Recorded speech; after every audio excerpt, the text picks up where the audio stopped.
Hello everyone, मैं मंजू शर्मा आज फिर से आपके लिए लेकर आ गई हूँ जनरल साइंस की क्लासेस। अभी तक हमने प्लांट टिश्यूज पढ़े, एवोल्यूशन पढ़ा, प्लांट के सेल्स पढ़े, एनिमल के सेल्स पढ़े, एनिमल्स की कौन सी इकाइयां होती हैं, कौन सी कोशिकाएं होती हैं, प्लांट्स के उत्तकों के बारे में हम पढ़ चुके हैं और आज हम पढ़ेंगे पशुओं के उत्तकों के बारे में, यानी कि एनिमल टिश्यूज के बारे में। एनिमल टिश्यूज का क्या काम होता है, किस तरीके से वो किन किन अंगों में क्या क्या किस तरीके से फंक्शन करता है, कौन से कार्य करता है, ठीक है। और एनिमल और प्लांट टिश्यूज में पादप और पशुओं के उत्तकों में क्या अंतर है, ये भी हम पढ़ेंगे। जैसा कि मैंने आपको बताया है कि हम अभी तक प्लांट टिश्यूज पढ़ चुके हैं। कितने तरीके के प्लांट टिश्यूज थे, पैरेन्काइमा, कॉलेनकाइमा, स्क्लेरेन्काइमा, ये सारे अलग अलग प्लांट्स के उत्तक थे, पादपों के उत्तक थे जो अलग अलग भिन्न भिन्न प्रकार के कार्य कर रहे थे।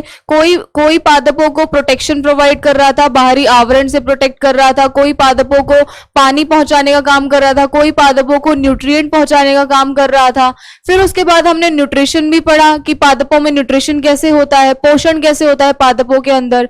फिर उसके बाद हमने रिप्रोडक्शन भी पढ़ा कि पादपों के अंदर जनन कैसे होता है। 3 तरीके से पादपों के अंदर जनन होता है, asexual, sexual and vegetative reproduction के थ्रू, ठीक है। आज हम पढ़ेंगे एनिमल के टिश्यूज। अब से हमारा जूलॉजी यानी कि एनिमल पशुओं के बारे में पार्ट शुरू हो गया है। पादपों के बारे में हमने अपना जितना भी जिस भी तरीके के क्वेश्चंस कवर होने चाहिए वो सारे क्वेश्चंस कवर हुए हैं, वो सारे टॉपिक्स कवर हुए हैं। जो भी प्लांट्स के बारे में पूछा जा सकता है वो मैंने आपको सारा 1 by 1 लेक्चर्स में आपको कवर करा दिया है। अब हम आते हैं अपने पशुओं के पार्ट पे, एनिमल्स के पार्ट पे, क्योंकि एनिमल्स जूलॉजी जो है बायोलॉजी 2 पार्ट्स में डिवाइडेड है, यानी कि जूलॉजी और बॉटनी, जंतु विज्ञान और जीव विज्ञान, ठीक है।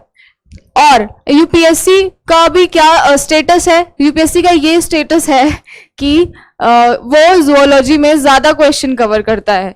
बॉटनी से जूलॉजी, पादप विज्ञान से ज्यादा क्वेश्चन जीव विज्ञान में कवर करता है, यानी कि जूलॉजी से ज्यादा क्वेश्चन आता है। इसीलिए जूलॉजी का पार्ट बहुत सारा होता है, बहुत सारा पार्ट होता है, और इसीलिए मैंने वो पार्ट लास्ट के लिए बचा के रखा था और अभी हम वो स्टार्ट करने जा रहे हैं। तो बिना देरी के let's start tissues and animals.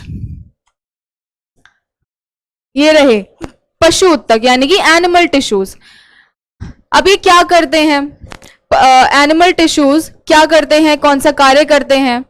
मैंने आपको बताया था कि एक सिंगल सेल से कोशिका जीवन की मूलभूत इकाई होती है, ठीक है। एक सिंगल सेल ही मूलभूत इकाई है एक जीवन की, ठीक है। और बहुत सारे सेल्स मिलके क्या बनाते हैं, टिश्यू बनाते हैं।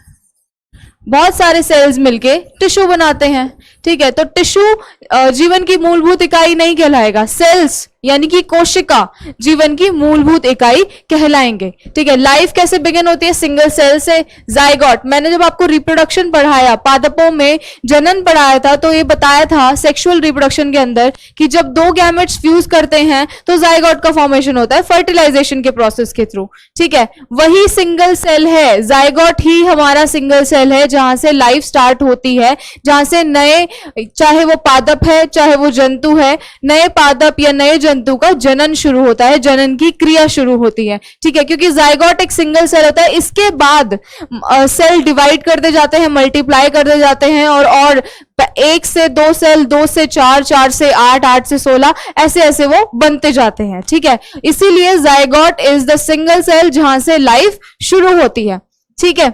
और ये सेल डिफरेंशिएट करता है वैरायटी ऑफ सेल्स में, और इन ग्रुप ऑफ टिश्यूज को सेम फंक्शन, जब वैरायटी ऑफ सेल्स, बहुत सारे अलग अलग सेल्स मिलके एक तरीके का टिश्यू बनाते हैं। मैंने आपको जब पादपों में उत्तकों के बारे में बताया था, तो ये बताया था कि हर उत्तक अपना स्पेसिफिक फंक्शन करता है, अपना एक जो ऑर्गन के लिए वो बना है। यानी अगर उत्तक स्क्लेरेन्काइमा है पादपों में, तो वो उसको प्रोटेक्ट करने का काम करेगा क्योंकि वो डेड सेल होते हैं। अगर उत्तक वैस्कुलर सिस्टम का है, जाइलम का उत्तक है, फ्लोएम का उत्तक है, तो वो पानी और न्यूट्रिएंट्स का ट्रांसपोर्ट करेगा, ठीक है। इसीलिए ग्रुप ऑफ टिश्यूज जो सेम फंक्शन करें वो फॉर्म करते हैं ऑर्गन, और group of organs organ system बनाते हैं, अंग तंत्र बनाते हैं, और अंग तंत्र बहुत सारे अंग तंत्र मिलकर ऑर्गेनिज्म बनाते हैं, यानी कि जीव बनाते हैं, यानी कि शरीर बनाते हैं। ये तो चीज, ये जो डेवलपमेंट है ये मैंने आपको सिखाई थी कि सेल्स एक सबसे छोटी से छोटी इकाई है, बहुत सारे सेल मिलकर एक टिश्यू बनाते हैं, बहुत सारे टिश्यू, बहुत सारे उत्तक मिलकर अंग बनाते हैं। एक अंग अकेला पूरा ऑर्गन सिस्टम नहीं बना सकता, बहुत सारे अंग मिलकर अंग तंत्र बनाते हैं, और बहुत सारे अंग तंत्र मिलकर ऑर्गेनिज्म बनाते हैं, एक जीव बनाते हैं। अब हमारा ये एग्जांपल ले लीजिएगा कि हमारे अंदर एक ऑर्गन सिस्टम तो नहीं है ना, हमारे अंदर नर्वस सिस्टम भी है, ठीक है, ब्रेन का जो काम करता है, मस्तिष्क का काम करता है, हमारे अंदर हार्ट भी है जो हमें ब्लड पंप करके देता है, हमारे अंदर किडनी भी है, हमारे अंदर लिवर भी है, ठीक है। तो हम बहुत सारे अंग तंत्र से बने हैं, तो इसीलिए हम जीव कहलाते हैं। तो जो बहुत सारे अंग तंत्रों से मिलकर बना होता है उसे जीव बोलते हैं, ऑर्गेनिज्म बोलते हैं, ठीक है। अब हम आते हैं अपनी नेक्स्ट चीज पर, उत्तक क्या है, व्हाट इज टिश्यू। जो डेफिनेशन टिश्यू की, उत्तकों की प्लांट के अंदर थी, वही डेफिनेशन उत्तकों की एनिमल्स के अंदर है, ठीक है। तो specialised cells of the same type that perform a common function, यानी कि उत्तक एक तरीके के स्पेशल सेल्स होते हैं। अगर वो किडनी के टिश्यूज हैं तो वो किडनी का ही काम करेंगे, अगर वो ब्रेन के टिश्यूज हैं, मस्तिष्क के टिश्यूज हैं, तो वो ब्रेन का ही काम करेंगे, थिंकिंग का काम करेंगे, और जो भी काम हमारे मस्तिष्क का होता है वो सारा काम करेंगे, ठीक है। ऐसा नहीं है कि जो मस्तिष्क का टिश्यू है वो डाइजेशन का काम करेगा, पाचन क्रिया का काम करेगा, नहीं। एक तरीके की स्पेशलाइज्ड टिश्यू जो एक तरीके का काम करते हैं उन्हें बोलते हैं हम उत्तक, ठीक है। और ये हर ऑर्गेनिज्म के लिए सेम है कि हर ऑर्गेनिज्म के अंदर एक ही तरीके के उत्तक अलग अलग तरीके के काम करेंगे, ठीक है। हर उत्तक हर अंग के लिए स्पेसिफिक होता है, हर उत्तक हर अंग के लिए एक ही होता है, ठीक है, ये ध्यान रखिएगा। फिर आता है पशु उत्तक के कितने प्रकार हैं। प्रमुख प्रकार, जो पशु उत्तकों के प्रमुख प्रकार कौन से होते हैं। पहला है उपकला उत्तक, ठीक है। उपकला उत्तक कहाँ होता है। उपकला उत्तक हमारे बॉडी कैविटी और ग्लैंड्स, जो हमारी ग्लैंड्स हैं, स्रावी ग्रंथियां हैं, उनको कवर करता है, ठीक है, उसको बोलते हैं उपकला उत्तक। तो जो कवरिंग का काम करे, यानी कि इंग्लिश वालों के लिए एपिथेलियल टिश्यू, ठीक है, हमारी बॉडी को कवर करने के लिए, कवरिंग प्रोवाइड करने के लिए ही एपिथेलियल टिश्यू का काम होता है। दूसरा आता है connective tissue. Connective tissue bind करता है बॉडी को डिफरेंट ऑर्गन्स को, और ऑर्गन्स को सपोर्ट करता है बॉडी को, यानी कि संयोजी। नाम में ही देखिए इसके संयोजी, संयोजन का क्या मतलब होता है, एक साथ कोलैब करना, एक साथ संयोजन करके रखना। तो कनेक्टिव टिश्यू का काम क्या हुआ, संयोजी उत्तक का काम क्या हुआ कि डिफरेंट ऑर्गन्स को एक साथ बांध के रखना, बॉडी को सपोर्ट करना, वो कहलाता है संयोजी उत्तक। तीसरा है हमारा पेशी उत्तक। पेशी उत्तक यानी कि मसल टिश्यू। मसल टिश्यू सबको पता है कि मसल, पेशी उत्तक मसल मूवमेंट में काम आता है, हमारे चलने के लिए काम आता है। मैं अभी ये पेन उठा के बोल रही हूँ, बोलने के काम आता है, उसमें भी मसल्स लगती हैं। पेन अगर मैंने उठा रखा है, हाथ से हम खाना खा रहे हैं, तो उसमें भी मसल लगते हैं। तो पेशी उत्तक हमारे सारे मूवमेंट में, चलने, बोलने, सांस लेने, इन सब चीजों में काम आता है, ठीक है। चौथा है हमारा नर्वस टिश्यू यानी कि तंत्रिका उत्तक। तंत्रिका तंत्र जो बोला जाता है, यानी कि नर्वस सिस्टम। नर्वस सिस्टम में कौन से उत्तक पाए जाते हैं, वो होते हैं तंत्रिका उत्तक, ठीक है। ये क्या करते हैं, सेंसेस और ट्रांसमिट इम्पल्सेस। जो भी हम सेंस करते हैं, अगर हमने किसी गर्म चीज को छू लिया है, ठीक है, तो हमें जो सेंस फील हुआ, हमें कैसे पता वो गर्म है, हमारे ब्रेन ने हमें बताया कि वो गर्म है और हमने झटके से हाथ खींच लिया वापस। तो उस चीज का काम करने के लिए क्या काम आता है, तंत्रिका तंत्र हमें वो शक्ति देता है कि हम किसी चीज को सेंस कर सकें, ठीक है। ये तो हो गई गर्म चीज की बात। हम लड़ रहे हैं किसी से, तो वो कहां से आता है, हमारा रश, कि किसी से लड़ाई करने की शक्ति कहां से आती है, कि अभी हमें लड़ना है, सोचने की शक्ति, समझने की शक्ति। तो ये सारी चीजें आती हैं तंत्रिका तंत्र से। और तंत्रिका तंत्र किससे बना होता है, तंत्र का उत्तकों से। ठीक है, तो ये हो गए हमारे 4 मेन तरीके के उत्तक। यही ये जो मेन उत्तक हैं, ये जो मेन टिश्यूज हैं, इन्हीं को हम आगे अभी डिटेल में पढ़ेंगे। ठीक है, फिर आता है उपकला उत्तक। अब हमने सबसे पहले पढ़ा था एपिथेलियल टिश्यू यानी कि उपकला उत्तक। उपकला उत्तक के बारे में अभी हम डिटेल में पढ़ेंगे कि ये किस तरीके के होते हैं, इनका क्या क्या कार्य होता है, किस किस तरीके क्या क्या ऑर्गन होता है, क्या क्या फंक्शन होता है, कौन से ऑर्गन में ये प्रेजेंट होते हैं, कौन से अंगों में ये लगे होते हैं। ठीक है, तो ये होते हैं 5 तरीके के, स्क्वैमस, क्यूबॉइडल, कोल्यूमिनर, सिलिएटेड और ग्लैंडुलर, यानी कि शल की उपकला। अब शल की उपकला कैसा होता है? शल की उपकला ऐसा होगा, स्क्वैमस, थोड़ा फूला फूला सा, ये आपको दिख रहा होगा, थोड़ा फूला फूला सा होगा, बड़े बड़े टिश्यूज होंगे, ये बड़े बड़े टिश्यूज होंगे। ठीक है, ये बड़े बड़े टिश्यूज होंगे, ऐसे करके होंगे, ये थोड़े बड़े बड़े। स्क्वैमस का अगर आप हिंदी में अर्थ देखते हैं तो थोड़ा फूला हुआ टिश्यू होता है, तो उसी तरीके से ये बड़े बड़े टिश्यूज होते हैं। ठीक है, शल की उपकला। फिर आता है घनाकार उपकला। घनाकार उपकला कुछ ऐसे दिखते हैं। फिर आता है स्तंभकार उपकला यानी कॉल्यूमिनर, कॉलम्स। आपने सबने कॉलम्स देखे होंगे, कॉलम्स ऐसे होते हैं ना, ऐसे होते हैं कॉलम्स। ठीक है, आपने सबने कॉलम्स देखे होंगे, तो स्तंभकार उपकला कुछ कॉलम्स जैसे दिखते हैं। फिर आता है रोमक उपकला। रोमक उपकला ऐसे दिखते हैं। फिर आता है ग्लैंडुलर यानी कि ग्रांथिक उपकला। ग्रांथिक उपकला कुछ इस तरीके से दिखते हैं। बस आपको रट्टा नहीं मारना है, सिर्फ ये देखना है कि ये टिश्यूज ऐसे ऐसे दिखते हैं।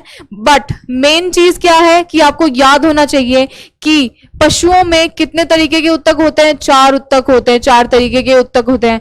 फिर उन 4 तरीकों में भी अभी हम एपिथेलियल पढ़ रहे हैं, एपिथेलियल के कितने टाइप्स हैं, कितने प्रकार हैं, वो प्रकार आपको याद होने चाहिए। फिर अब हम आगे पढ़ेंगे कि ये प्रकार कौन सी क्या क्या फंक्शन करते हैं, कौन से अंग में प्रेजेंट होते हैं। ठीक है, और हमें कैसे कैसे करके मदद करते हैं हमारी बॉडी को, जैसा हमारा स्ट्रक्चर है उस स्ट्रक्चर को प्रोवाइड करने में। ठीक है, एक छोटी सी बात ये इससे निकल कर आई कि अगर उत्तक नहीं होते तो हमारा कोई अंग नहीं बनता, अंग नहीं बनता तो पूरा अंग तंत्र नहीं बनता, अंग तंत्र नहीं बनता तो पूरा जीव ही नहीं बनता।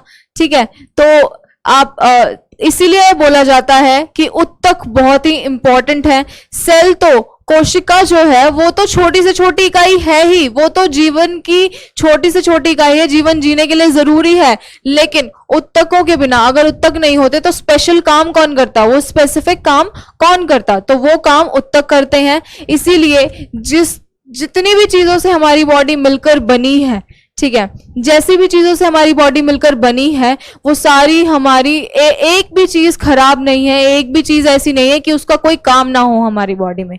हर एक चीज का स्पेसिफिक काम है। इसीलिए ऐसा बोला जाता है कि इसकी संरचना साइंटिस्ट भी नहीं कर सकते। साइंटिस्ट सोच रहे हैं कि मानव की जैसा मानव बनता है उसे वैसा आर्टिफिशियल लेबोरेटरी में बनाएं।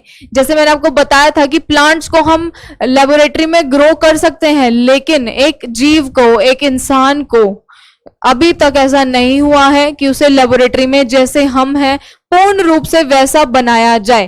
कोशिश जारी है, बट ये तो प्रकृति ने जो बनाया है वो हम ऐसे हैं, तो ये प्रकृति का खेल है। अब देखते हैं कि साइंटिस्ट कितना आगे लेकर जाते हैं अपनी सोच के साथ, और क्या वो सक्सेसफुल होंगे उस चीज को बनाने में, वो तो आगे हमारी पीढ़ियां ही पता लगा पाएंगी, क्योंकि अभी तो बहुत दूर है उस सोच तक पहुंचने में।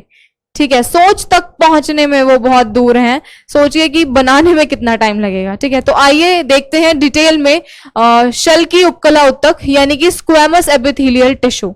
स्क्वैमस एपिथेलियल टिश्यू का स्ट्रक्चर कैसा होता है, संरचना कैसी होती है? सिंगल लेयर होती है, थिन होते हैं, लार्ज होते हैं, फ्लैटेंड सेल्स होते हैं। फ्लैट होंगे ये, ठीक है, सिंगल लेयर से बने होंगे, एक ही लेयर होगी, फ्लैट होंगे, बड़े बड़े होंगे। मैंने आपको बताया स्क्वैमस, स्क्वैमस, शल की उपकला उत्तक, ये क्या होंगे? बड़े बड़े होंगे, थिन होंगे, एक लेयर के होंगे। ठीक है, फिर आता है इनकी रेगुलर शेप होगी और क्लोजली पैक्ड होंगे।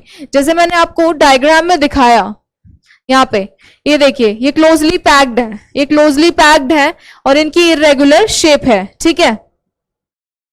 फिर आते हैं कि और इनके अंदर स्पेस बहुत कम होता है। क्लोजली पैक का क्या मतलब है, इनके अंदर स्पेस बहुत कम होगा, ठीक है। फिर आता है सेल्स अटैच, इनका कार्य सेल्स अटैच होते हैं बेसमेंट मेम्ब्रेन से, ठीक है। बेसमेंट मेम्ब्रेन क्या होती है, इससे बेसमेंट मेम्ब्रेन से ये अटैच होंगे, अटैच होके लाइनिंग प्रोवाइड करेंगे हमारे अलग अलग ऑर्गन्स को। इनका कार्य क्या होता है आइए देखते हैं, ठीक है। इनका कार्य होता है गैसेस का डिफ्यूजन, गैस का आदान प्रदान ओवर द सरफेस, यानी कि स्किन ही ले लीजिए आप, स्किन तो आपको बाहर से दिख रही है, स्किन के नीचे की लेयर में एपिथेलियल टिश्यू प्रेजेंट होते हैं, स्किन की नीचे की लेयर में शल की उत्तक प्रेजेंट होते हैं, ठीक है।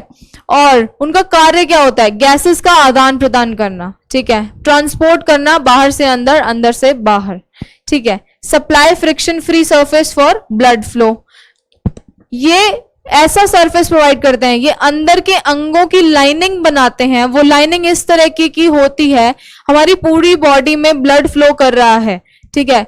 वो लाइनिंग ऐसी होती है, इतनी स्मूथ होती है कि वो ब्लड इजीली फ्लो करता है, उसके अंदर कोई फ्रिक्शन नहीं आता, ब्लड को कोई दिक्कत ना हो, पूरी बॉडी में फ्लो होने में आराम से फ्लो हो जाए। इसीलिए इनका दूसरा मेन इंपॉर्टेंट काम स्क्वैमस एपिथेलियम का, कि वो लाइनिंग में इतना स्मूथ लाइनिंग बनाते हैं कि ब्लड फ्लो इजीली हो सके, ठीक है। ये प्रोटेक्ट करते हैं, सपोर्ट करते हैं अंडरलाइंग टिश्यूज को, ठीक है। ये क्या करते हैं, ये जो लाइनिंग बनाते हैं उसके अंदर जो टिश्यूज प्रेजेंट होंगे, उसके अंदर जिस भी लाइनिंग के अंदर कोई ऑर्गन प्रेजेंट होगा, उस ऑर्गन को ये प्रोटेक्ट करके रखते हैं। फिर आता है हमारा कहां पाए जाते हैं, ये देखिए डायग्राम के अंदर, ये डायग्राम के अंदर देखिए, ये प्रेजेंट होता है lining of lungs, blood vessel, mouth, oesophagus में, हमारी लंग्स में, हमारी जो वेन्स हैं, आर्टरीज हैं, ब्लड वेसल्स हैं, ठीक है, ग्रंथियां हैं, उनकी लाइनिंग बनाते हैं ताकि ब्लड, अभी बताया मैंने पिछली स्लाइड में, कि ताकि ब्लड इजीली फ्लो कर सके, ठीक है। ये कुछ ऐसे से दिखते हैं, देखिए यहाँ पे न्यूक्लियस होगा, ये बेसमेंट मेम्ब्रेन होगी, ठीक है, सेल मेम्ब्रेन होगी, ठीक है, ये कोशिका झिल्ली, ठीक है, और ये नाभिक होगा, ये न्यूक्लियस होगा इसका। तो ये इतने पतले से होते हैं और ये टाइटली पैक होते हैं, और इनका मेन फंक्शन क्या होता है, प्रोटेक्ट करना, चाहे वो बाहर ऑर्गन है चाहे वो अंदर ऑर्गन है। मेनली क्या होता है कि ये लाइनिंग बनाते हैं, ब्लड फ्लो इजीली हो सके, किसी ऑर्गन को, किसी अंग को प्रोटेक्ट कर सके बाहर के फोर्स से या फिर फ्रिक्शन से, ठीक है।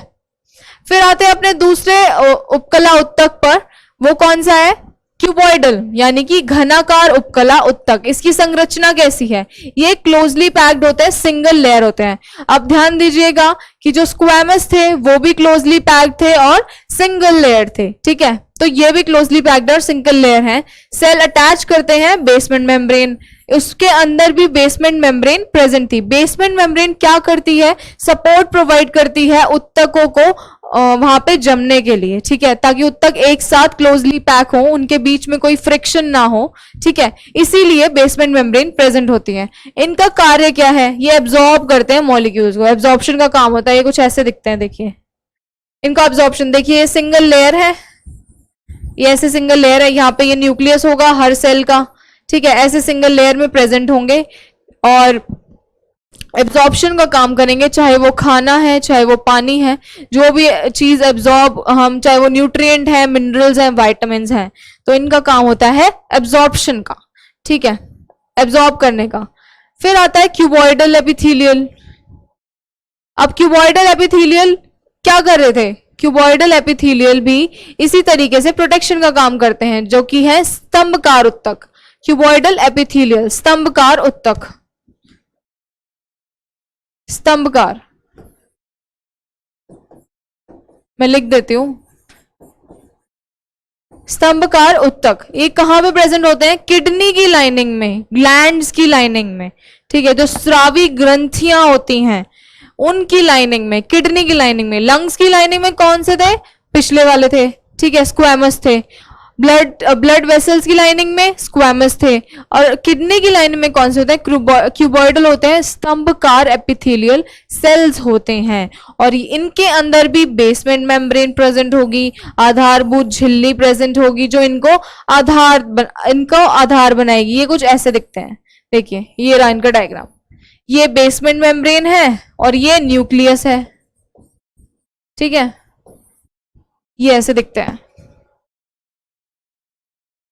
फिर आते हैं इनकी संरचना पर। ये टॉल होते हैं, इलोंगेटेड होते हैं, कॉलम शेप्ड होते हैं, ऐसे होंगे, ये कॉलम जैसे होंगे, आपने देखा होगा ना कॉलम बने होते हैं घर के अंदर, ऐसे ऐसे ऐसे। यहाँ पे ये न्यूक्लियस होगा, फिर बेसमेंट मेम्ब्रेन होगी, ठीक है। इसके न्यूक्लियस कहाँ होता है, यहाँ पे सेल के बेस पे होता है, और यहाँ पे भी सेल अटैच्ड होता है बेसमेंट मेम्ब्रेन के। आप ध्यान दीजिएगा कि उत्तकों में आधारभूत झिल्ली इंपॉर्टेंट है, ताकि क्योंकि उत्तक तो हमारे अंगों को बेस प्रोवाइड कर ही रहे हैं, सबस्ट्रेटम की तरह बेस प्रोवाइड कर रहे हैं, और आधारभूत झिल्ली हमारे उत्तकों को आधार दे रही है, ठीक है। तो ये सारा सब रिलेटेड है, कोरिलेटेड है एक दूसरे से, ठीक है। फंक्शन, कार्य, ये प्ले करता है important role in absorption of nutrients, ये प्रोटेक्ट करता है, सपोर्ट करता है अंडरलाइंग टिश्यूज को। आप ध्यान दीजिएगा एपिथेलियल टिश्यूज जो होते हैं, उपकला उत्तकों का मेन कार्य ही दूसरे अंगों को, दूसरे टिश्यूज को, दूसरे उत्तकों को प्रोटेक्ट करना है, ठीक है। तो इसमें कभी कंफ्यूजन मत रखिएगा, जहां भी एपिथेलियल टिश्यू आ रहा है, अगर वो कोई भी, अगर आपको टाइप में भी कंफ्यूजन है कि यार ये प्रकार कहाँ पे प्रोटेक्ट कर रहा है, बस एक ऐसा देखिएगा कि यहाँ पे प्रोटेक्शन का काम है, यहाँ पे कोई स्टेटमेंट ऐसी है जहां पे प्रोटेक्शन का काम दे रखा है, तो वो उसका आंसर एपिथेलियल टिश्यू होगा, उपकला उत्तक ही होगा, ठीक है। फिर आता है कॉल्यूमनर, इसकी कहाँ पे प्रेजेंट होते हैं, ये लाइनिंग में प्रेजेंट होते हैं, इंटेस्टाइन की, स्टमक की, ओविडक्ट की, ठीक है। ये कुछ ऐसे दिखते हैं, ये बेसमेंट मेम्ब्रेन है, यहाँ पे न्यूक्लियस है, न्यूक्लियस यहाँ बेसमेंट मेम्ब्रेन के पास होता है, ठीक है, आधारभूत झिल्ली के पास होता है, नाभिक के पास, नाभिक किसके पास होता है, आधारभूत झिल्ली के पास होता है, और ये कुछ ऐसे दिखते हैं। ज्यादा रट्टा मारने की जरूरत नहीं है, थोड़े बड़े बड़े वर्ड्स हैं, बस समझने की जरूरत है। मेरे शब्दों पे ध्यान दीजिएगा, मैं किस तरीके से कैसे कैसे स्टेप बाय स्टेप आपको बताती चल रही हूँ, उसी तरीके से आप बस मेरे शब्दों पर ध्यान दीजिएगा। मैं जो आपको दिखा रही हूँ, जो स्लाइड्स दिखा रही हूँ, जिन चीजों को अंडरलाइन कर रही हूँ, उन पे ध्यान दीजिएगा, बस आपका काम हो जाएगा, आपको याद रह जाएगा, ठीक है। और रिवाइज तो आपको करना ही पड़ेगा, रिवीजन का तो कोई ऑल्टरनेट है ही नहीं। जितना ज्यादा रिवाइज करेंगे उतना ज्यादा आपकी रिटेंशन पावर होगी, उतना ज्यादा आपने जो पढ़ा है वो निखर कर आएगा, ठीक है। तो इसलिए रिवीजन इज इम्पॉर्टेंट। एंड अपनी हर क्लास में बोलती हूँ मैं, जैसे वैसे ही आज भी बोलूंगी कि एनसीईआरटी रीड कीजिए, जनरल साइंस की एनसीईआरटीज, क्योंकि आपको अपना बेसिक स्ट्रॉन्ग करना है, ठीक है, वो इम्पॉर्टेंट है। टाइम ही टाइम है, अभी तो टाइम लगाएंगे तभी तो आगे चलकर आप सफल होंगे, तो बस आपको यही चीजें देखनी है, ठीक है।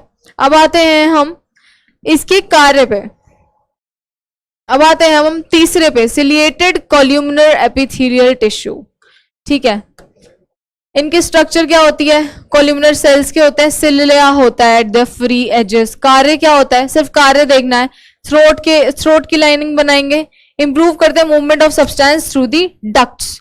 जो स्रावी ग्रंथियां हैं हमारी, जो हमारी स्रावी ग्रंथियां हैं, उनमें मूवमेंट कैसे हो रहा है, किस तरीके का मूवमेंट हो रहा है, उसको इंप्रूव करते हैं। फ्रिक्शन फ्री जो हमारा मूवमेंट हो रहा है, चाहे वो ब्लड वेसल्स हैं, चाहे वो हमारी कोशिकाएं हैं, ठीक है, उनके अंदर कैसे मूवमेंट हो रहा है, ट्रांसपोर्ट हो रहा है वाटर का, न्यूट्रिएंट्स का, मिनरल्स का, ठीक है। इस की चीज को हम क्या बोलेंगे, वो किस वजह से होती है, वो एपिथेलियल सेल्स की वजह से होती है। इनका मेन कार्य वही है, कंफ्यूज मत होइएगा, इसके टाइप्स अलग अलग हैं, बिल्कुल भी कंफ्यूज होने की जरूरत नहीं है, ठीक है। बेशक टाइप्स अलग अलग है, बट मेन काम क्या है, प्रोटेक्ट करना है इसका, ठीक है। फिर आता है, ये कुछ ऐसे दिखते हैं, कौन सी लाइनिंग में होता है, थ्रोट में थे तो मतलब trachea, nostrils, bronchi, sperm ducts. Sperm क्या होता है, स्पर्म आपको पता ही है, शुक्राणु, ठीक है, उसके डक्ट्स में प्रेजेंट होते हैं, जो शुक्राणु के डक्ट्स होते हैं उसके अंदर प्रेजेंट होते हैं। थ्रोट हमारे गले की अंदर की लाइनिंग में प्रेजेंट होते हैं, ट्रैकिड्स में, नॉस्ट्रल्स में, नाक के अंदर की लाइनिंग में प्रेजेंट होते हैं और कुछ ऐसे से दिखते हैं। सिलिया इसके अंदर इसका सिलिया का क्या काम होता है? आपको पता है इस सिलिया का क्या काम होता है?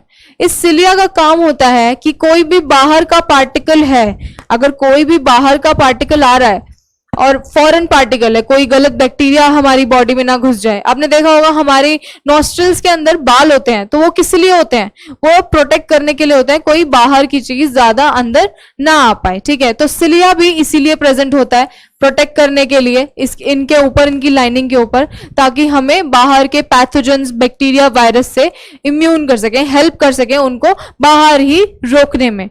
ठीक है, तो आप देखेंगे जैसे जैसे आप आगे और सिस्टम पढ़ेंगे और ऑर्गन्स पढ़ेंगे तो आप पाएंगे कि हर चीज का एक स्पेसिफिक कार्य है। ठीक है, कैसे? हमारे मुंह से शुरू हो जाता है हमें हमारे प्रोटेक्शन का काम। हमारे मुंह के अंदर जब मैं डाइजेस्टिव सिस्टम पढ़ाऊंगी आपको, ठीक है, पाचन तंत्र पढ़ाऊंगी आपको, तो आप देखेंगे कि हमारे मुंह के अंदर सलाइवा होती है। वो सलाइवा भी हमारे बैक्टीरिया को मारने में हेल्प करती है। हमारी नॉस्ट्रल्स के अंदर हेयर्स होते हैं, सिलिया होता है, वो किस लिए होता है? बाहर के पैथोजेंस, हम सांस लेते हैं डायरेक्ट नाक में जाती है, तो उस हवा के अंदर भी जो हमें नहीं दिख रहे हैं माइक्रो ऑर्गेनिज्म, जो हमें जीव नहीं दिख रहे हैं, वो भी अंदर चले जाते हैं। तो उससे कौन बचाता है? उससे ये सिलिया बचाते हैं। ठीक है, फिर ये स्तंभकार कोशिका ऐसे दिखते हैं। ठीक है, बेसमेंट मेम्ब्रेन होती है इनके अंदर, आधारभूत झिल्ली होती है। आधारभूत झिल्ली कॉमन होगी हमारे टिश्यूज के अंदर। ठीक है, फिर आते हैं ग्रंथिक, स्तंभकार, उपकला, उत्तक, यानी कि ग्लैंडुलर। ये अभी हमारे स्तंभकार, उत्तक ही चल रहे हैं। स्तंभकार, उपकला, उत्तक ही चल रहे हैं, अब हमारे एपिथेलियल ही चल रहे हैं। आपको बस एक ओवरव्यू लेना है कि ये कितने तरीके के होते हैं, क्या इनका काम होता है, कैसे कैसे ये फंक्शन करते हैं। ठीक है, ओवरव्यू लेना है और बस अपने दिमाग में बिठानी है। बस मेरे शब्दों पे ध्यान दीजिएगा, मैं आपको बार बार कहती हूँ, और ध्यान से, कॉन्सेंट्रेशन से पढ़िएगा। ठीक है, फिर आता है ग्लैंडुलर, यानी कि ग्रंथिक, स्तंभकार, उपकला, उत्तक। इनकी संरचना क्या है? इनके अंदर क्यूबॉइडल एंड कोल्यूमिनर एपिथेलियल सेल्स होते हैं। ठीक है, गॉबलेट सेल्स भी इसी के अंदर होते हैं, नॉन ग्लैंडुलर सेल्स के अंदर में। कार्य क्या है इनका? प्रोड्यूस करते हैं ये म्यूकस को, विच सर्व करता है to lubricate the intestine and make movement of food easier. ठीक है, इनका मेन, उपकला उत्तकों का मेन दो ही काम है, प्रोटेक्ट करना और दूसरा फ्रिक्शन कम करना। ठीक है, जो हमारे कोल्यूमिनर थे, हमारे जो स्क्वैमस थे, वो हमारे ब्लड वेसल में फ्रिक्शन कम कर रहे थे, और ये ग्लैंडुलर क्या कर रहे हैं? हमारे पेट में पाचन क्रिया हमारी, ताकि हमारा फूड इजीली आगे पहुंच पाए, उसमें मदद कर रहे हैं। ठीक है, फ्रिक्शन लेस कर रहे हैं। ये रेस्पिरेटरी पैसेज को मॉइस्ट रखते हैं। ठीक है, सेक्रीट करते हैं enzymes, hormones, sweat, wax and saliva. ये क्वेश्चन आया हुआ है कि हमारे जो स्वेट है वो कौन से टिश्यूज से सेक्रीट होता है, तो वो कौन से टिश्यूज है? हमारे ग्लैंडुलर। ठीक है, हमारे ग्लैंडुलर कोल्यूमिनर एपिथेलियल टिश्यूज होते हैं। ठीक है, याद रखिएगा, ये क्वेश्चन आया हुआ है कि हमारे स्वेट कहां से होता है, टीयर्स कैसे आते हैं, तो ये इन सब ये सारा उपकला उत्तकों का काम है। ठीक है,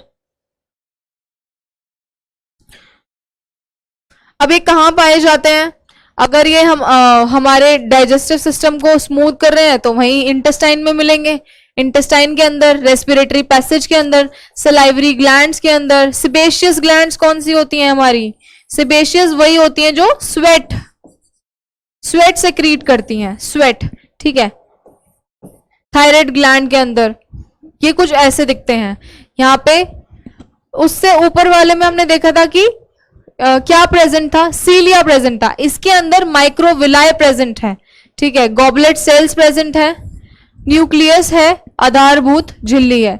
ये क्वेश्चन आ चुका है कि गॉबलेट सेल्स कौन से वाले उत्तकों के अंदर प्रेजेंट होते हैं, तो वो ग्लैंडुलर कोल्यूमिनर के अंदर प्रेजेंट होते हैं। ठीक है, इनका काम होता है फ्रिक्शन कम करना और हमारे अंगों को, अंग तंत्रों को प्रोटेक्ट करना। ठीक है, ये कुछ ऐसे दिखते हैं, देखिए यहाँ पे माइक्रोविलाय हैं, ये गॉबलेट कोशिका है और ये आधारभूत झिल्ली है। ठीक है, ऐसे दिखते हैं, ये रहा डायग्राम। रट्टा मारने की जरूरत नहीं है, बस आपको पता होना चाहिए।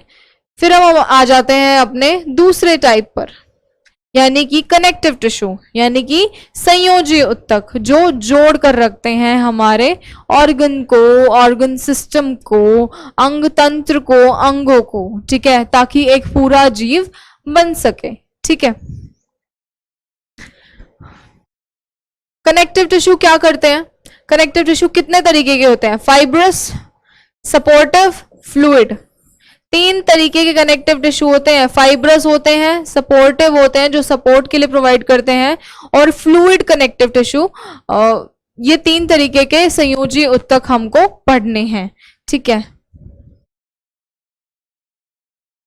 फिर अब आते हैं हम फाइब्रस कनेक्टिव टिश्यू पे। फाइब्रस कनेक्टिव टिश्यू यानी कि तंतुमय संयोजी उत्तक।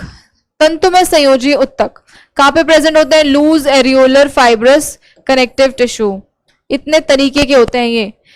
देखिए, मेन अप्रोच क्या होगी हमारे टिश्यूज को पढ़ने की? पहले हमने पढ़ा कि टिश्यू क्या है, फिर टिश्यू कितने टाइप के थे? मेन 4 टाइप के थे। पशुओं के उत्तक 4 तरीके के थे। ठीक है, फिर ये 4 तरीके के इनके अलग अलग और कितने टाइप्स हैं, ये कहाँ कहाँ मिलते हैं, इनका क्या क्या फंक्शन होता है, बस ये 4 चीजें पढ़नी है हमें। ठीक है, फिर आते हैं लूज, ये होते हैं 4 टाइप के जो fibrous tissue, loose areolar, dense white, dense yellow और एडिपोज। आपको रट्टा मारने की जरूरत बिल्कुल भी नहीं है। आपको ये जरूरी नहीं है कि ये आपको टर्म्स याद रहे, नहीं, कोई जरूरत नहीं है। बस फंक्शन याद होना चाहिए कि कार्य क्या है इनका, ये किस कार्य में काम आते हैं, बस ये याद होना चाहिए। ठीक है,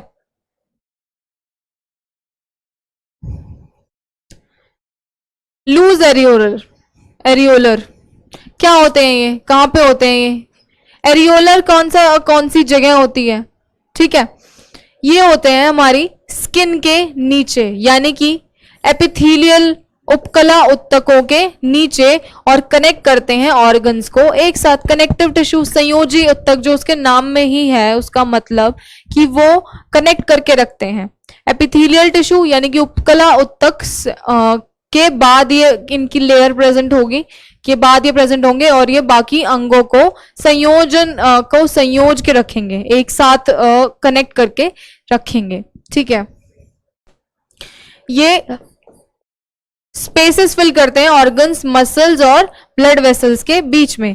अब हमने देखा होगा कि ऐसा तो नहीं है कि हमारी बॉडी खोखली है, और ऐसा भी नहीं है कि हमारी बॉडी पूरी टाइटली पैक्ड है।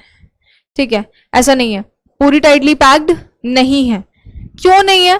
क्योंकि उसमें स्पेसेस हो जाते हैं बीच में। अब कोई चीज है, अभी कोई टिश्यूज हैं, उनका जैसा शेप है, तो दूसरा टिश्यू आ गया तो स्पेसेस हो गए बीच में, तो इन्हीं स्पेसेस को, इन्हीं गैप्स को भरने के लिए हमारे कनेक्टिव टिश्यूज प्रेजेंट होते हैं। ठीक है,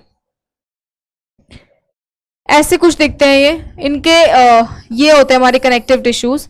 ये इनका डायग्राम है। ठीक है, और इसके अंदर क्या प्रेजेंट होंगे? सफेद रेशा तंतु, ठीक है, फाइब्रोब्लास्ट यानी कि तंतु कोशिका, मैक्रोफेज यानी बृहद भक्षी ये होते हैं, इलास्टिक फाइबर जो इलास्टिसिटी प्रोवाइड करते हैं, लोचदार तंतु, फिर मस्तूल कोशिका, फिर वसा कोशिका, फैट सेल्स। ये अलग अलग तरीके के हमारे कनेक्टिव टिश्यूज हैं। White fibre, fibroblast, macrophages, elastic tissue, fat cell, extracellular matrix. ठीक है, फिर इनका डिस्क्रिप्शन क्या है, कैसे कैसे काम आते हैं, वो भी तो पढ़ना है। ये लूजली अरेंज्ड होते हैं, अरेंज्ड टिश्यू होते हैं। हमने देखा हमारे जो एपिथेलियल टिश्यू थे, उपकला उत्तक थे, वो टाइटली अरेंज्ड थे, एक दूसरे के साथ टाइटली बाउंड थे, उनके बीच में स्पेस नहीं था। लेकिन ये क्या होता है? लूजली अरेंज होते हैं, इनके अंदर लचीलापन होता है। अब पूछेंगे कि लचीलापन क्यों होता है? लचीलापन इसलिए होता है ताकि वो इजिली मोल्ड हो जाए, कनेक्ट करने में, गैप्स को भरने में, और अच्छी फ्लेक्सिबिलिटी प्रोवाइड करें बॉडी को। ठीक है, जेली लाइक मैट्रिक्स होता है। 4 तरीके के लिविंग सेल्स होते हैं और 2 तरीके के नॉन लिविंग होते हैं ये। ठीक है, पहला मैक्रोफेजेस बृहदभक्षी, दूसरा मस्तूल कोशिका, तीसरा वसा कोशिका, चौथा तंतु कोशिका। ये तो हो गए लिविंग, लिविंग जीवित, जीवित। अब हो गए नॉन लिविंग कौन से? Collagen, collagen fibre, elastic fibre, लोचदार तंतु। तो हमारे एरियोलर टिश्यूज में 4 तरीके के लिविंग, 2 तरीके के नॉन लिविंग प्रेजेंट होंगे। ठीक है, वो कौन से होंगे? मैक्रोफेज, मास्ट सेल्स यानी कि बृहदभक्षी, मस्तूल कोशिका, वसा और तंतु कोशिका। ये क्या है? लिविंग है। नॉन लिविंग कौन से हैं? कोलाजन फाइबर, इलास्टिक फाइबर, लोचदार तंतु। ठीक है, फिर आता है फंक्शंस। फंक्शन क्या है इनके? ये क्या करेंगे? बाइंड करेंगे एक साथ ऑर्गन्स को और सपोर्ट करेंगे स्ट्रक्चर्स को। मैं आपको बताया ये एक साथ मिलके, एक साथ संयोजन करके, बाइंड करके स्ट्रक्चर बनाएंगे, एक बॉडी का स्ट्रक्चर क्रिएट करेंगे। ठीक है, फ्लेक्सिबिलिटी प्रोवाइड करेंगे हैं और गैप्स को भरेंगे। ठीक है, ये अलाउ करते हैं मूवमेंट बिटवीन स्ट्रक्चर्स। ये हमारा मूवमेंट, हमारी बॉडी फ्लेक्सिबल कैसे है, हमारा हाथ ऐसे क्यों मुड़ जाता है, ठीक है, ये इन्हीं टिश्यूज की बदौलत है, इन्हीं टिश्यूज की बदौलत है, क्योंकि ये मसल्स में प्रेजेंट होते हैं हमारी। ठीक है, फिर आता है मैट्रिक्स। ये अलाउ करते हैं डिफ्यूजन ऑफ सब्सटेंसेस जैसे कि gases, nutrients, hormones, waste and from the blood. ठीक है, ये ट्रांसपोर्ट, उपकला उत्तकों का भी सेम काम था कि वो ट्रांसपोर्ट कर रहे थे, ऐसे ही एरियोलर टिश्यू का भी सेम काम है कि वो ट्रांसपोर्ट कर रहे हैं। ठीक है, फिर ये और तरीके के हमने अभी पढ़े थे कि फिब्रोब्लास्ट। फिब्रोब्लास्ट भी एक तरीके का एरियोलर टिश्यू है, कोलाजन सेक्रीट करता है, इलास्टिक फाइबर्स, मेनली ये इलास्टिसिटी जो है सेक्रीट करते हैं। ठीक है, इलास्टिसिटी प्रोवाइड करते हैं हमारी बॉडी को। मैक्रोफाजेस एंगल्फ करते हैं फॉरेन पार्टिकल्स को by means of phagocytosis to defend the body against infection. Macrophages क्या थे? हमारे लिविंग टिश्यू थे। ठीक है, लिविंग टिश्यू थे, तंतुभक्षी। ठीक है, ये क्या कर रहे हैं? हमको इन्फेक्शन से लड़ने में मदद कर रहे हैं, हमारे इम्यून सिस्टम का पार्ट है ये। ठीक है, फिर आता है मास्ट सेल्स। मास्ट सेल्स जब मैं आपको इम्यूनिटी पढ़ाऊंगी तो बताऊंगी कि जब भी हमें कोई खरोंच लग जाती है, हमें एलर्जी हो जाती है, तो सबसे पहले आने वाले टिश्यूज उस एरिया पे कौन से होते हैं? जो हमें स्वेलिंग, जब हमारी बॉडी स्वेल हो जाती है, फूल जाती है, लाल लाल हो जाता है, जब हमें कभी चोट लगती है, तो सबसे पहले कौन सा टिश्यू आता है वहां पे? वो होते हैं मास्ट सेल्स। ठीक है, मास्ट सेल्स ये हिस्टामीन्स होते हैं और इन्फ्लेमेशन में हेल्प करते हैं। फैट सेल्स हो गए जो सिंथेसाइज करते हैं और स्टोर करके रखते हैं वसा को। ठीक है, फिर आता है कोलाजन, स्ट्रेंथन करते हैं टिश्यू को। इलास्टिक, ये अलाउ करते हैं एक्सपेंशन और कॉन्ट्रैक्शन। ठीक है, ये देखिए, ये डायग्राम में कुछ ऐसे दिखता है। आपको ज्यादा याद रखने की जरूरत नहीं है कि ये कैसे दिखते हैं या कितने तरीके के हो गए, एरियोलर, मैक्रोफाजेस, ये वो, नहीं, बिल्कुल भी नहीं। बस ये पता होना चाहिए कि इनका ये काम है, बस फंक्शन पता होना चाहिए और ये पता होना चाहिए कि ये टाइप्स हैं। रट्टा मारने की जरूरत बिल्कुल भी नहीं है, समझने की जरूरत है, टॉपिक को अपने रोजमर्रा की जिंदगी से रिलेट करने की जरूरत है। ठीक है, फिर आ गए हमारे dense white fibrous connective tissue. ये कहां पे प्रेजेंट होते हैं? डर्मिस ऑफ स्किन और टेंडन्स। हमारी स्किन के नीचे लेयर होती है एपिडर्मिस की, उस एपिडर्मिस, उस उपकला उत्तक के नीचे जो लेयर होती है वो किसकी होती है? डेंस व्हाइट फाइब्रस की प्रेजेंट होती है और ये कुछ ऐसे दिखते हैं। कोलाजन, रिड्यूस मैट्रिक्स, लंबी तंतु कोशिका। ठीक है, इनकी संरचना क्या है? ये मसल को बोन्स के साथ अटैच करते हैं। ठीक है, क्या वर्क है इनका? डेंस व्हाइट फाइब्रस टिश्यूज का मसल को बोन्स के साथ अटैच करना। ठीक है, फिर आ गए हमारे yellow fibrous connective tissue. Yellow fibrous connective tissue कहाँ थे? लिगामेंट्स के अंदर थे। ठीक है, लिगामेंट्स कहाँ होती है? हमारी मसल्स के अंदर होती हैं, बोन्स के अंदर होती हैं। ठीक है, उनको कनेक्ट करने का काम कनेक्टिव टिश्यू करते हैं। ठीक है, ऐसे ही इनके अंदर भी कोलाजन होगा, थिक येलो फाइबर्स होंगी, इलोंगेटेड फाइब्रोब्लास्ट होगा। फंक्शन क्या है इसका? Bone to bone attach. ये ध्यान रखिएगा, मसल टू बोन अटैच कौन करा रहा था? व्हाइट वाले, ठीक है। बोन टू बोन कौन अटैच करा रहा है? येलो फाइब्रस कनेक्टिव टिश्यू, ठीक है। ये होल्ड करते हैं bones of joint in place, ये मूवमेंट को रिस्ट्रिक्ट करते हैं एंड प्रिवेंट करते हैं डिसलोकेशन ड्यूरिंग नॉर्मल मूवमेंट। आपने देखा होगा कि छोटे बच्चे के अंदर, छोटे बच्चे को अगर हम थोड़ा तेज पकड़े, उसका हाथ ज्यादा तेज खींच दें तो वो हाथ उतर जाता है, ऐसा बोलते हैं उतर गया, ठीक है, क्योंकि उसकी बॉडी बहुत वीक है, अभी बहुत सॉफ्ट है, उसके अंदर ये टिश्यूज अभी तक डेवलप नहीं हुए हैं। लेकिन एक बड़े आदमी का हाथ खींचेंगे तो उसको कुछ भी नहीं होगा, ठीक है। तो ये बाहर के एक्सटर्नल शॉक से प्रिवेंट करता है, ठीक है। और हमें हमारा डिसलोकेशन ना हो, शोल्डर डिसलोकेट हो गया, हाथ डिसलोकेट हो गया यहाँ से, इन सब चीजों में मदद करता है कि ऐसा ना हो, ठीक है। फिर आता है हमारे एडिपोज टिश्यू यानी कि वसा उत्तक। कौन से? वसा उत्तक। ये मिलते हैं स्किन के नीचे, हार्ट के अराउंड और दूसरे ऑर्गन्स में। ये कुछ ऐसे दिखते हैं, ये न्यूक्लियस है, ठीक है। इनका साइज है ये 50 नैनोमीटर। फंक्शन क्या है इनका? Insulation, store fat. Main function adipose tissue का, आप नाम ही देख लीजिए एडिपोज टिश्यू का, वसा उत्तक। तो इनका फंक्शन भी वही होगा, जैसा इनका नाम है वैसा फंक्शन, ठीक है। जैसा नाम वैसा काम। वसा उत्तक का क्या काम होगा कि वो फैट को यानी कि वसा को स्टोर करके रखेगा, वसा को सिंथेसाइज करेगा, वसा को फॉर्मुलेट करेगा आगे अलग अलग चीजों में। एडिपोज टिश्यू ये कहाँ प्रेजेंट होते हैं? हार्ट के अराउंड प्रेजेंट होते हैं, हमारे स्टमक एरियाज के अराउंड प्रेजेंट होते हैं, हमारे थाइज एरियाज के अराउंड प्रेजेंट होते हैं, ठीक है। तो ये वहां जरूर प्रेजेंट होंगे जहां पर फैट प्रेजेंट होगा, वसा प्रेजेंट होगा, ठीक है। फिर आता है collagen fibres and adipose tissue. ये देखिए एक साथ ऐसे प्रेजेंट होते हैं। कोलाजन फाइबर्स क्या करती हैं? इलास्टिसिटी प्रोवाइड करती हैं, लचीलापन प्रोवाइड करती हैं मिलकर, ठीक है। हमारी बॉडी फ्लेक्सिबल है, हम अपनी बॉडी को जितना लचीला बनाना चाहें, जितना फ्लेक्सिबल बनाना चाहें वो बन सकती है।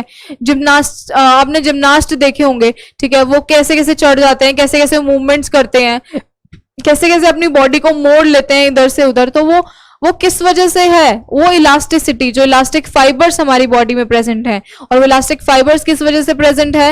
वो ये उत्तकों की ये कनेक्टिव संयोजी उत्तकों की वजह से प्रेजेंट है, ठीक है। तो सारा हमारा इलास्टिसिटी, हमारी बॉडी की फ्लेक्सिबिलिटी, हमारी बॉडी का स्ट्रक्चर कौन दे रहा है? संयोजी उत्तक दे रहा है, ठीक है। फिर हम आते हैं अपने सपोर्टिव फाइब्रस कनेक्टिव टिश्यू पे। अभी तक हमने पढ़ा था कि हमारे टिश्यूज कितने तरीके के होते हैं? 4 तरीके के होते हैं। फिर हमने पढ़ा कि वो कौन से होते हैं? उपकला उत्तक हो गया, संयोजी उत्तक हो गया, ऐसे ही आगे आते गए हमारे कितने और के तरीके के उत्तक, ठीक है। फिर अभी हम संयोजी उत्तक पढ़ रहे थे, तो उसमें पढ़ रहे थे कि फाइब्रस टिश्यू होते हैं। अब हम पढ़ेंगे कि सपोर्टिव फाइब्रस कनेक्टिव टिश्यू कौन से होते हैं? ये सपोर्ट प्रोवाइड करते हैं, इनका मेन काम ही है कि ये सपोर्ट प्रोवाइड करेंगे, ठीक है।